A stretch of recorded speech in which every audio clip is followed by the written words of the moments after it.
वक्फ bill pass होने पर एक बयान आता है। गिरिराज सिंह ने बड़ा बयान दिया। उन्होंने कहा कि माफिया राज से भारत आजाद हो गया, जंजीरों से बंधा भारत खुलकर सांस लेगा। उन्होंने कहा कि पुराना वक्फ कानून भ्रष्टाचार की एक फैक्ट्री थी। कांग्रेस ने वक्फ बोर्ड को गजवाए हिंद की प्रयोगशाला बना दिया था। उसकी मंशा साफ थी, तुष्टीकरण के नाम पर वक्फ बोर्ड को विशेषाधिकार देकर वोट बैंक तैयार करना। गिरिराज सिंह ने बहुत बड़ी बात कही है और कब्जा गैंग की अब खैर नहीं, क्योंकि गिरिराज सिंह ने यह बड़ा बयान दिया, जंजीरों से बंधा भारत अब खुलकर सांस लेगा। बिल्कुल। और जतिन, आप भी तस्वीरें दिखाइए, किस तरह के इंतजाम किए गए हैं, क्या कुछ तैयारी दिख रही है? क्योंकि अभी कहा जा रहा है कि नई उम्मीद के साथ नया सवेरा तो हो चुका है। जो जंजीरों में चीजें बंधी हुई थी, अब वो भारत आजादी के साथ सांस लेगा। तस्वीरें दिखाइए। जी बिल्कुल, देखिए जिस माफिया का जिक्र गिरिराज सिंह भी कर रहे हैं, दरअसल ये वो माफिया है जो कि लाखों हेक्टेयर जमीन वक्फ बोर्ड के पास थी, लेकिन उसकी कमाई महज 150 करोड़ रुपए, और उस पैसे का भी इस्तेमाल जो निचले तबके के मुस्लिम है उन तक नहीं पहुंच पा रहा था। लेकिन अब ये नई उम्मीद लेकर जो नया बिल पास हुआ है और अब कानून बन जाएगा, क्योंकि राष्ट्रपति के हस्ताक्षर उस पर होने बाकी है। उसके बाद जो निचले तबके के लोग हैं उनको इस वक्फ का जो फायदा है वो पहुंचेगा। दूसरी तरफ सुरक्षा के पुख्ता इंतजाम है। मैं इस वक्त देवबंद में हूं और देवबंद की उस मस्जिद की तस्वीरें भी आपको दिखाऊंगा और जहां पर सिक्योरिटी अरेंजमेंट्स हैं वो भी आपको कुछ देर में दिखाऊंगा। लेकिन अलर्ट इस बात का है कि किसी भी तरीके का प्रोटेस्ट ना हो। यही कारण है कि पूरे उत्तर प्रदेश में अलर्ट है और अलग अलग जगहों पर सीएपीएफ की जो तैनाती है वो एडमिनिस्ट्रेशन द्वारा की गई है। डीजीपी का भी एक नोटिफिकेशन सामने आया था जिसमें तमाम पुलिस कर्मियों की जो छुट्टी है वो इस पूरे मामले में कैंसिल कर दी गई, ताकि किसी भी तरीके का हुड़दंग ना हो सके, प्रोटेस्ट ना हो सके। क्योंकि all India Muslim personal law board ने इस बात की चेतावनी दी थी कि अगर बिल पास होता है तो सड़कों पर लोग उतरेंगे। अगर ऐसी स्थिति देखने को मिलेगी तो संभवतः पुलिस कार्रवाई भी उस पूरे मामले में की जाएगी। तो तमाम पुलिसकर्मियों की छुट्टियों को कैंसिल किया गया है। साथ ही सीएपीएफ की तैनाती अलग अलग जगहों पर की गई है और ये वो जगह है जहां पर लगातार चलिए तैयार है, पुलिसकर्मी तैयार है, किसी भी घटना को कोई गलत तरीके से अंजाम ना दे, इसकी मुकम्मल तैयारी कर ली गई है कि उसे कैसे रोका जाए। इधर राज्यसभा में वक्फ संशोधन विधेयक पर चर्चा के दौरान भाजपा सांसद सुधांशु त्रिवेदी ने विपक्ष पर तीखा प्रहार किया। कहा हमारा देश संविधान से चलेगा, मजहबी फरमान से नहीं। कुछ लोग वो हैं जो उम्मा का ख्वाब पाले हुए थे।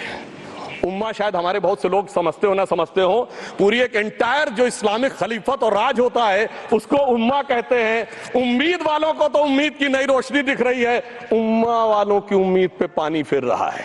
मगर सभापति महोदय, ये अल्पसंख्यकों की बात करने वाले जब अल्पसंख्यक की बात आती तराजू पे तोलते हैं, किसका वेट ज्यादा है, किसकी धमक ज्यादा है, किसकी खनक ज्यादा है, फिर तय करते हैं कि माइनॉरिटी के साथ आना है, किस माइनॉरिटी के साथ नहीं आना है। तमिलनाडु के तिरुचेरी मंदिर की बात आई, यमुनानगर में गुरुद्वारे की बात आई, केरल में क्रिश्चियन कम्युनिटी की जमीन की बात आई।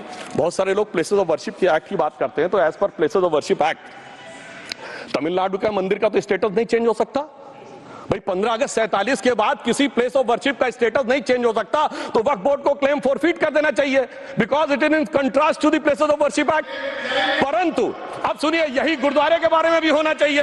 मगर सभापति महोदय, चाहे वक्फ बोर्ड का एक्ट हो, चाहे प्लेसेस ऑफ वर्शिप एक्ट हो, एक ही को फायदा होना है, जिसे कहावत में कहते हैं खरबूजा छुरी पर गिरे या छुरी खरबूजे पे गिरे, आखिर में कटना भगवे रंग के खरबूजे को ही होता है।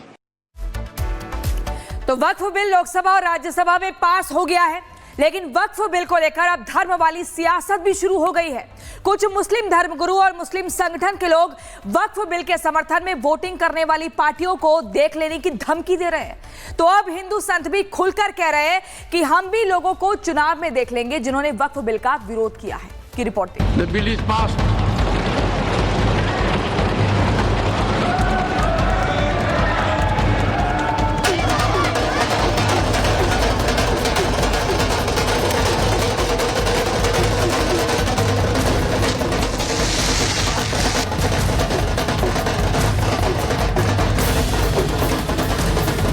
कुछ ही दिनों में राष्ट्रपति की मंजूरी मिलते ही वक्फ संशोधन विधेयक कानून बन जाएगा, जिसके बाद यह बिल कानून के रूप में वक्फ की संपत्तियों पर लागू होगा।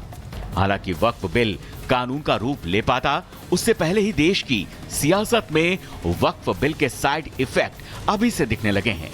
कुछ मुस्लिम संगठन के लोग मुसलमानों से अपील कर रहे हैं कि उन पार्टियों को पहचान लो जिन्होंने वक्फ संशोधन बिल का समर्थन किया है, तो कुछ मौलाना और मुस्लिम संगठन के जवाब में प्रसिद्ध कथावाचक देवकीनंदन ठाकुर ने भी सनातनियों से अपील की है कि वो इन पार्टियों को अच्छे से पहचान लें जो संसद में वक्फ बिल के विरोध में खड़े हैं और वोटिंग कर रहे हैं। जिन लोगों पर मुस्लिम तंजीमों को उम्मीद थी वो बेनकाब हो चुके हैं। जेडीयू, तेलुगु देशम पार्टी, रामविलास पासवान की पार्टी, आरएलडी, ये सब बेनकाब हो चुके हैं जो मुस्लिम वोटों के नाम पर राजनीति करते हैं। बड़े अफसोस की बात है, जिस तरीके से उम्मीद लगाई गई थी नीतीश कुमार जी से और नायडू जी से, वो उस उम्मीद के ऊपर खरे नहीं उतरे। उम्मीद मतलब क्या, आप बिल का खिलाफत चाहते थे? उम्मीद थी कि बिल की खिलाफत में ये वोट करेंगे। बिल का खिलाफत क्यों मौलाना साहब? बिल का खिलाफत इसलिए कि वक्त जो है माले खुदा, माले रसूल, माले इमाम है, वक्फ अल औलाद है, वक्फ अल खैर है। औकाफ हमारे पूरी तरीके से तबाह बर्बादी से बचाने के लिए। अभी सदन में वक्फ बिल पास हुआ है, रात के 12 बजे तक बहस चली है और उनका पक्ष लेने वाले हिंदू नेता हैं। एक भी मुस्लिम नेता ने यह नहीं कहा कि सनातन बोर्ड बनाओ, लेकिन कितने हिंदू नेता हैं जो कह रहे हैं कि वक्फ बोर्ड बचाओ। क्यों? क्योंकि हम और आप ईमानदारी से धर्म के रक्षक नहीं है, हम और आप ईमानदारी से देश के रक्षक नहीं है। हम उन गद्दारों के साथ भी खड़े हो जाएंगे जो हमारे साथ गद्दारी कर रहे हैं, क्योंकि हम व्यक्ति के सपोर्टर हैं, विचार के सपोर्टर नहीं। जबकि मुझे मानना ऐसा है कि हमें अपने धर्म का सपोर्टर होना चाहिए, अपने राष्ट्र का सपोर्टर होना चाहिए। व्यक्ति तो आते जाते रहेंगे। दरअसल मुस्लिम धर्मगुरुओं की तरफ से जिन पार्टियों के बेनकाब होने की बात कही जा रही है, दरअसल ये पार्टियां कोई और नहीं, जेडीयू, टीडीपी, राष्ट्रीय लोकदल और लोक जनशक्ति पार्टी हैं।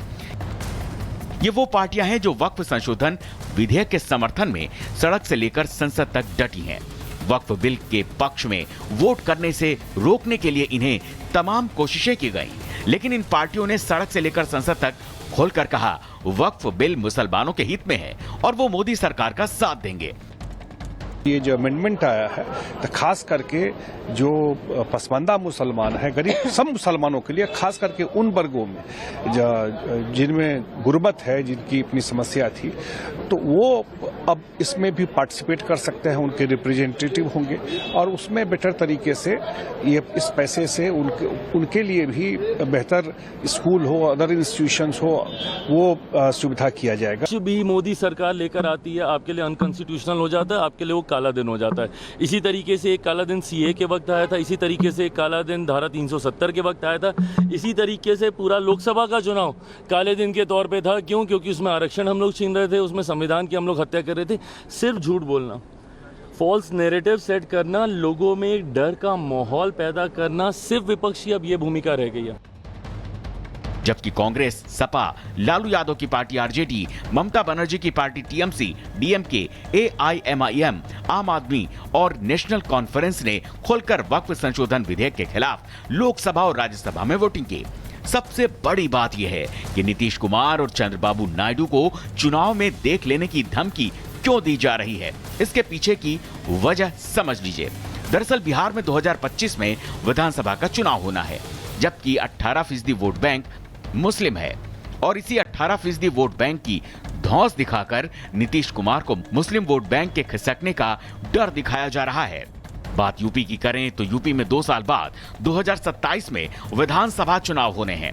यूपी में हर 5 में से 1 वोट मुस्लिम है और इसलिए जब वक्फ संशोधन बिल लाया गया तो अखिलेश यादव मुस्लिम वोट बैंक की चाहत में वक्फ बिल के विरोध में डटे रहे।